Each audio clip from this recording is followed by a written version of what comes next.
Today on the web, the Sudanese president Omar al-Bachir is threatened with international arrest. American web users comment on their athletes' possible boycott of Chinese food during the Games. And the day's pick of the best.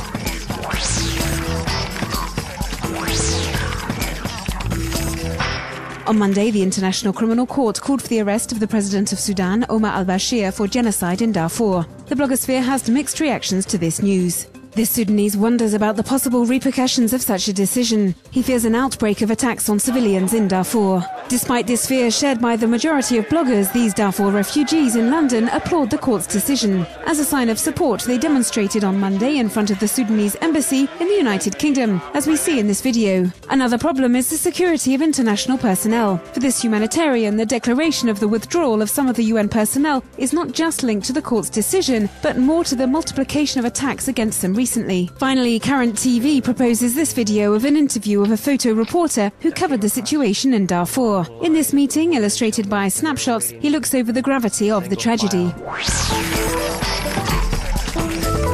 The blogosphere is wondering whether American athletes will eat Chinese products during the Olympic Games in Beijing. The United States have officially expressed their concern over the hygiene risks of local food.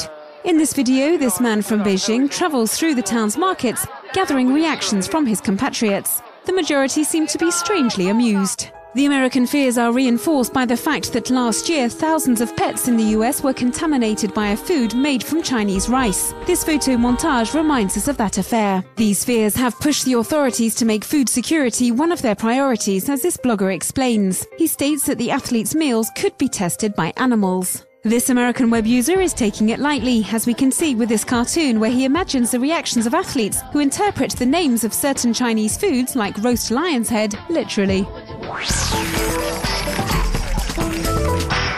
Here is one of the most exchanged videos on the American blogosphere. We see Miss United States fall over during the Miss Universe competition and then get up as if nothing happened. The surprise element proposed by the American did not win her the crown, however. It was the Venezuelan candidate who won the competition.